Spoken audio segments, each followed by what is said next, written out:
Good. However, I wanted to get an episode out here to talk about our good old friends, the Beverly Hillbillies of the Middle East, aka Saudi Arabia. Does anyone get that reference? The Beverly Hillbillies of the Middle East? Because they No, struck but oil. oh, okay, fair. And you sent me an article. This initially got my attention on it when you initially sent me this article from Vice News. That's right. And basically, the headline of the article is, instead of punishing the Saudis for Khashoggi, Trump wants to hand them nuclear technology. So what do you think about that? So first, all right.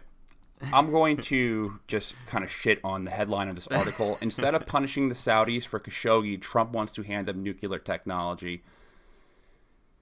The headline is really stupid, is because you could have framed that in so many different ways. Like, Oh yeah.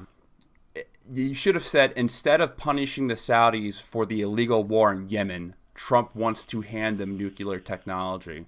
But they have to base it around Khashoggi. And I guess it's because a lot of people are more aware of the Khashoggi murder than the actual war in Yemen. The war in Yemen is not sexy enough to be in the news, unfortunately. Right. There's too much humanitarian suffering there. So I guess the mainstream media doesn't follow it. The mainstream media loves following the Syrian war. Or they did love following the Syrian war, because that was just like, oh, ISIS, Assad, chemical weapons. But That's right. the mainstream media does not like to cover Yemen because I guess it's just a depressing subject matter, and it's just overly complicated as well. However, And then Americans would need to learn where the hell Yemen is on a map too. Yeah, So they, most they people just don't. figured out where Syria is. most people don't know where Yemen is on a map, so I guess that is I guess that, and also Vice. I mean, Vice does do good coverage on some do. things. Yeah, they However, really do. Yeah. this article, this headline is just so clickbaity. It's just, it pisses me off to a Hey, certain I mean, degree. that's literally the reason why I clicked on it. I'm not gonna lie, it worked. I was like, "What? What is this?" Because I hadn't heard about what we're about to talk about, and some nuclear technology deals here. But what really stuck out to me was like, this, instead of punishing Saudi Arabia for Khashoggi, and I'm like, oh god, where are we going with this one? But I agree with you. I think that the headline does a disservice to the article. I think the article's pretty well written, and I think it turns a lot of people off, especially people that might be on the opposite side of the Khashoggi debate as far as like what the U.S. should have done about it. I think it completely shuts that off. And then this is like a really interesting topic, and there's not a ton of coverage on it actually. So, I think, it sucks that the title was so clickbaity. Good. All right, so I'm going to get into the actual story. So, a report from the staff of the House Committee on Oversight and Government Reform shows evidence that members of the Trump transition team tried to push through a plan to sell nuclear technology to Saudi Arabia. The good old Beverly Hillbillies of the Middle East. They struck oil. That's what happened, really. It's like the Saudi Arabian story is parallel to the Beverly Hillbillies. Yeah. The plan would have led to the construction of 40 nuclear power plants and facilities to enrich uranium fuel. The technology, while focused on civil nuclear power, could give the Saudis resources that could be used to build nuclear weapons. Could. That's a key word to take. Could. We'll get into that later. Right. The plan would also have pumped billions into a number of U.S. companies involved in the nuclear industry, and that's where the real concern comes.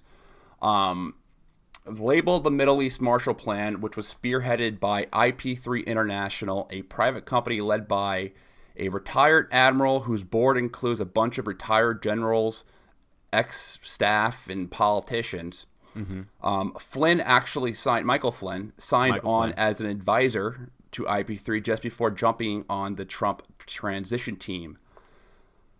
The Saudi nuclear sale is the only deal that this IP3 International is currently working on.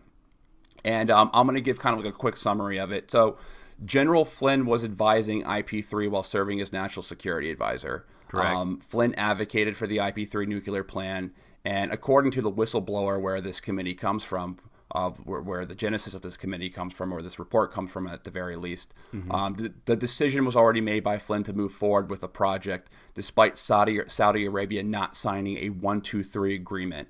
Right. What a 1-2-3 agreement is basically the non-proliferation criteria. Right. So the committee launched to see if this is in the interest of national security or just a way for these generals and these ex-staff members and politicians to make a buck off the deal. Right. Because it kind of seems like that's what it is. Yeah, no, totally. And a quick note, the Saudis don't want to sign anything that will prohibit them from enriching uranium. So that's where the big concern comes from. Right. And it's reasonable to be concerned about, I think. No, it definitely is. It definitely is reasonable to be concerned about it. But I want to first get into kind of the common misconceptions about nuclear reactors and nuclear warheads, because you just say the word nuclear and people automatically they go nuclear apeshit. bombs and Right. nuclear warheads. Yeah. It's kind of like a guilt by association, but they're totally different things. So Yeah. we first need to break down, to get a clear understanding of this story, the first thing you want to do is just know the difference between a civilian nuclear program and a weapon of mass destruction, a nuclear warhead or a bomb. That's right. So I'll go over what you're probably a little bit better of this on this technology stuff than I am, Yeah. but I'll go over like what I know about it, and then if anything I get totally wrong, just correct me. Yeah, you bet. But a nuclear reactor and a nuclear weapon, they're both very different things. They have some things in common, and what they have in common is that they're both powered by fissile isotopes like either uranium or plutonium. Correct. And specific uranium and specific plutonium, I might add. yeah, and fissile isotopes are elements that break apart when neutrons hit them. And when this happens, they produce more neutrons and fission products that release a bunch of energy. Right. It's like dominoes, basically. Yeah, exactly. You knock one over, and then a bunch of them fall over after that. Creates a whole big kaboom. Well, but here's the difference between nuclear reactors and nuclear warheads. With reactors, this is released over time. Right. Controlled. With weapons, it's released over... Right now. It's released right now. It's just all at once. So that's the major difference between a civilian nuclear program, one that's just used to produce energy for like daily activities and industry, and a nuclear warhead. One is released slowly and the other is released all at once and causes a huge explosion that kills everyone. That's correct. That's All correct. right. Is there anything I'm missing with that? One thing I would add is that, so I mentioned specific uranium and specific plutonium. I don't remember the name of the isotope specifically, but it's like uranium-235 or something like that. Yeah. And in order to get it, you have to refine it in a very, very specific way. And it is time-consuming. It's very technical, and you do need a sufficient amount of technology and obviously smart people that know what the fuck they're doing to make it happen. So it's not like, here's a bunch of uranium fuel, go ahead and go make a bomb. Like getting the fuel itself for either energy or for bomb making is quite technically intensive. The difference between the fuels is that while nuclear reactors and nuclear bombs use the same fuel, the enrichment process is different. So by that I mean, I think it's like 1 or 5% enriched uranium is good enough for nuclear reactors, and you need 90+% enriched uranium for bombs. So I guess a couple of analogies that I can make is like octane on gasoline, right? So, you got the regular gasoline that you put in your car, and then you got like the super premium that's like a higher octane for like your sports cars and shit like that. But think of the divide as much, much bigger, right? It's like the difference between gasoline and rocket fuel, for example, made of completely different things, of course, but I guess it's a good way to put the analogy, right? You can't power, a rocket with, the gas that you put in your car because it's just not, it doesn't burn hot enough. It's not as refined. I guess another way to put it would be the difference between like single distilled vodka and like 12 times distilled vodka, right? Difference between, say, beer and Everclear, right? It's just making, synthesizing it over and over and over again until it's so potent that it can be used for a bomb. So that's the one last thing that I want to point out, is that you need to enrich the fuel to quite a high degree in order to make it a bomb. And the question that a lot of people have, I think, is that can you use a nuclear reactor to build a nuclear bomb? And I think the question is framed wrong. The reactor itself, for a nuclear reactor, isn't producing the fuel. It is burning the fuel, so to speak, right? But the technology that is used to create nuclear reactor fuel is the exact same technology that you would use to create nuclear bomb fuel. Does that make sense?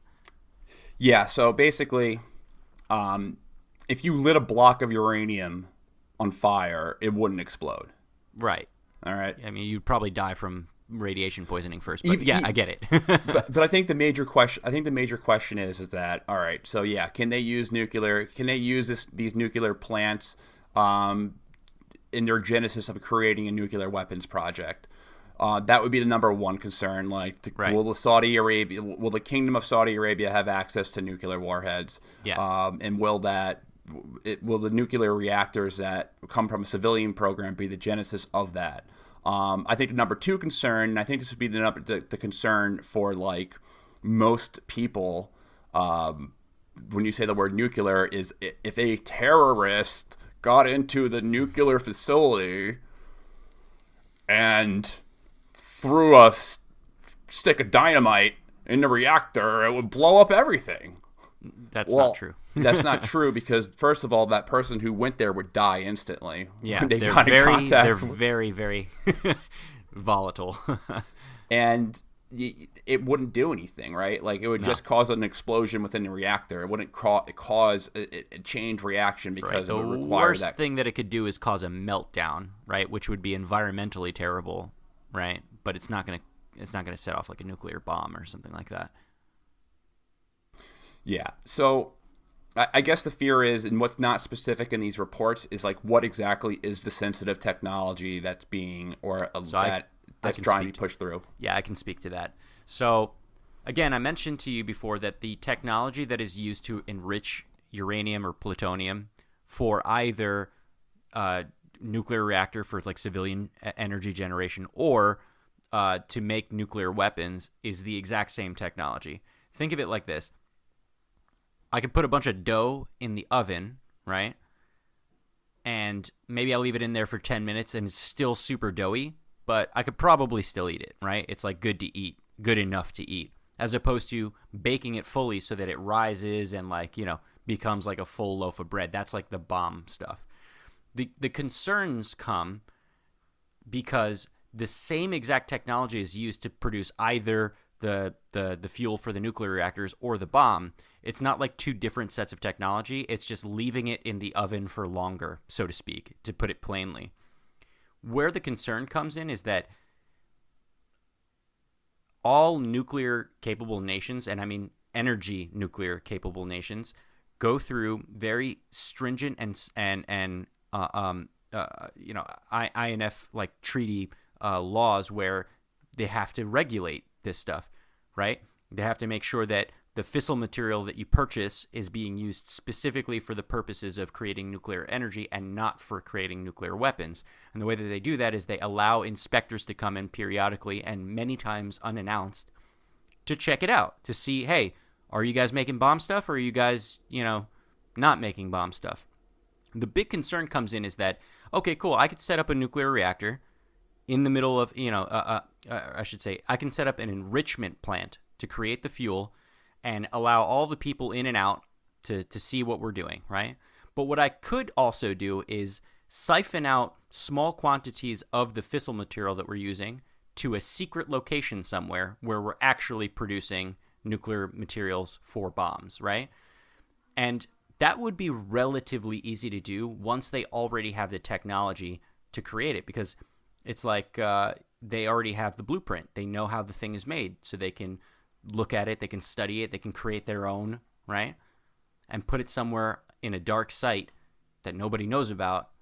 And this is the concern about many countries with their nuclear weapons. I mean, right now, Trump's going to North Korea right now to have re-engage talks, and a big issue is whether or not Kim Jong-un is still refining nuclear weapons grade uranium. It's kind of hard to tell, It's hard to tell. So just the act of giving these things to this technology to any country, and I mean any country, it's something that you need to pay a lot of fucking attention to, because it's a very easy path to go from making nuclear material for energy and making nuclear material for bombs.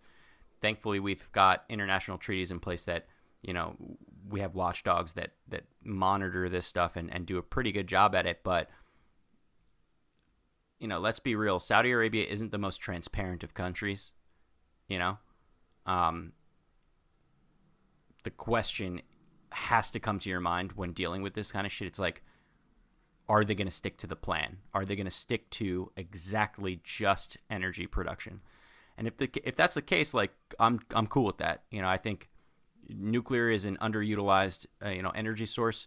A lot of it is dirty, but there are nuclear types that can be much cleaner and much more effective and better.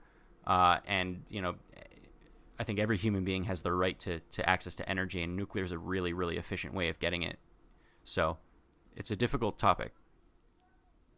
So I guess my question to you, and I know you did a bunch of research, is like, why do you think Saudi Arabia wants nuclear reactors in the first place?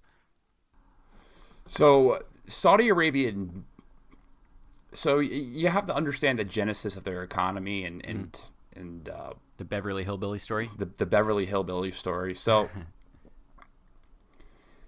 Saudi Arabia has been very transparent about wanting nuclear reactors. They have wanted this technology since 2003. They've made their announcement that they wanted to work on getting nuclear technology.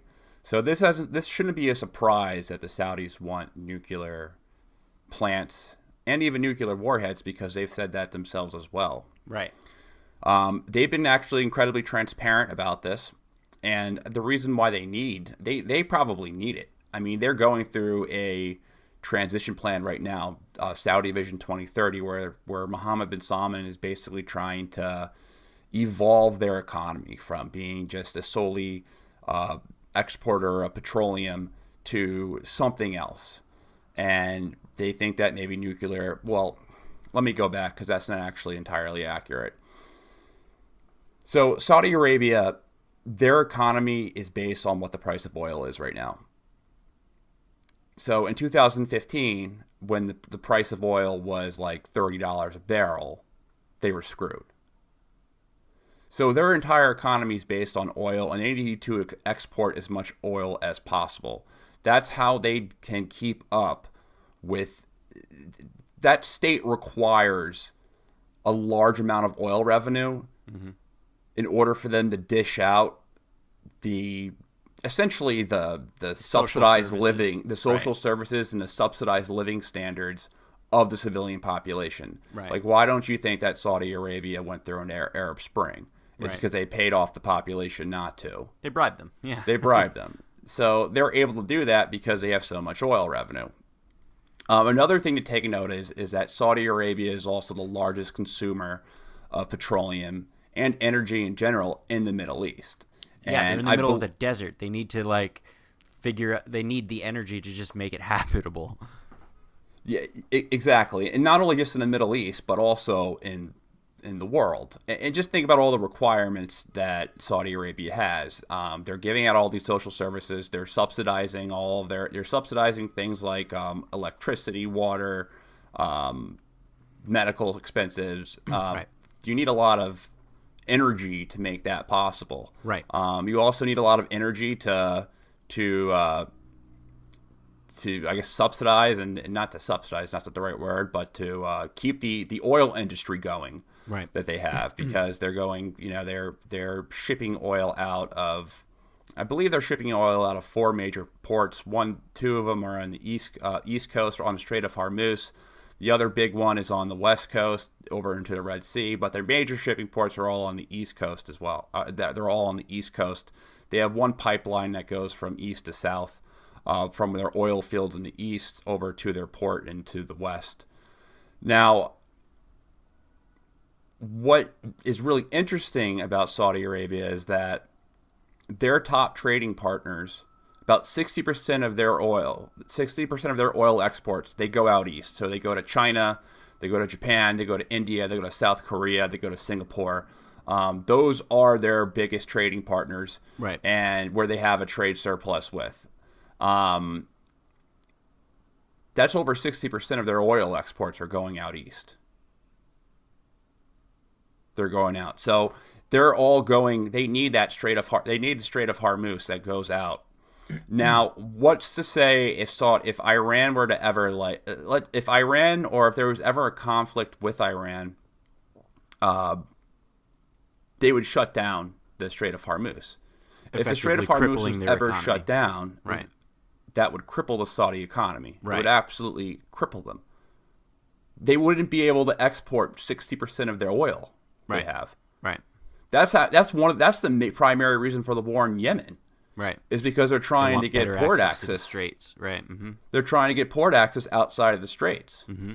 Saudis proposed a pipeline that would go through north and south to the port in Yemen. Right. And then that would take away Iran's strength against Saudi Arabia. They would still be fucked regardless if they couldn't ship out of the Strait of Hormuz, but it wouldn't be as crippling, because that would cripple the Saudi economy. Right. So they require nuclear energy because they need to be able to export as much oil to continue the subsidies they give out to their population, because that's how the Saudis stay in line. They subdue and they dish out social benefits to their civilian population so they don't revolt. There's a mutual understanding between the Saudi royal family and the civilian population. Right. So they need that. They need to have another form of energy so they can ship out. They can ship out additional oil. Right. They need to subsidize They need to supplement their own energy consumption with something other than. It's like they're not trying to get high on their own supply, basically. Yeah. Exactly. They don't want to use their own oil for their own energy needs because that's their moneymaker, right? But I mean, my question to you is okay, that seems like a reasonable want. They want to be more, I guess, energy independent, so that they can keep selling more oil. But that's kind of the same thing, the same reason why Iran wants nuclear. I mean, I'm not an expert on Iran at all. However, from what I understand, they need the energy production as well. They're in a similar region. They have similar challenges as Saudi Arabia, and arguably bigger challenges because of all of the sanctions that go around Iran. They can't export as much as Saudi Arabia at all because of sanctions, and so they also want nuclear energy for civilian reasons to meet their own energy consumption. So it seems like, and you can chime in on this, but it seems like we're holding Iran to one standard, and potentially we're holding Saudi Arabia to a completely different one.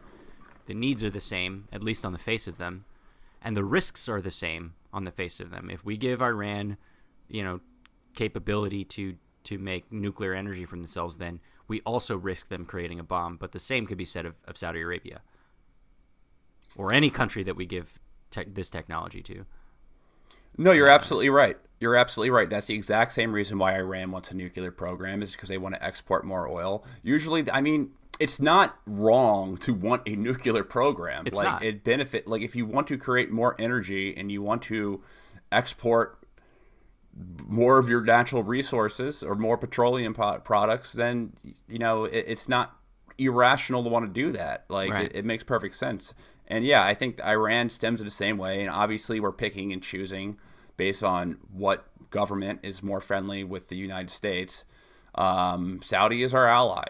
That's right. That's it. I mean, that's plain and simple. And it definitely seems that this deal was they try to push this through. I mean, it's a case of crony capitalism, really. That's right. It's just they're trying to push this deal through. So these guys who were, I mean, it's all ex-generals and ex-congressmen who are on the board. They're just trying to make a buck off this deal. This deal from IP3 International, the only project that they're working on is this Middle East Marshall Plan. Right. And, yeah, it's just... So, I mean, I've got some interesting things on that too, and I guess some of where the domestic concerns come from this is that one, and I'm reading this here, the export of American nuclear technology that could be used to create either nuclear weapons or nuclear reactors is strictly controlled under the Atomic Energy Act of 1954. So the act actually says that Congress has the express power and necessity to approve exports of this technology. Like it has to go through Congress first. And what's domestically troubling about this deal is that Michael Flynn, disgraced national security advisor, was working on this before Trump even got elected, right? IP3 was working on this before he even got elected, and they were warned about the fact that they have to go through those legal requirements, and they ignored it. And now they're trying to push this through. They're trying to circumvent the reasonable legislation that requires Congress to sign off on this for the reasons that I pointed out before, because this technology is extremely sensitive and can be used to develop weapons. And so we really need to pay attention to who we give this shit to. I'm bringing up the response from IP3 International. See if I can find it. So, all right. IP3 was formed in June 2016 to address security issues arising out of plans throughout the Arab states to industrialize their economies and move them away from exclusive reliance on oil and toward conventional industrial pursuits such as mining, manufacturing, heavy industry, and agriculture. It was clear such a transformation will require the development of enormous baseload power generation, and it was clear Russia and China intended to build, own, and operate nuclear plants to deliver that power and thereby gain influence with the host countries. It goes on for a couple more paragraphs, but I think that summarizes it pretty well. That's a good summary. And it's not unreasonable either. It would be in the U.S. national interest to get to it first, right? We don't want our, adversaries to basically have that much sway over huge oil producing companies like that, countries like that. I get it. We want to get there first. But they're ignoring the protocols. They're ignoring these precedents. And to your point earlier, they're just trying to make a buck, Like let's be real, they're trying to make money.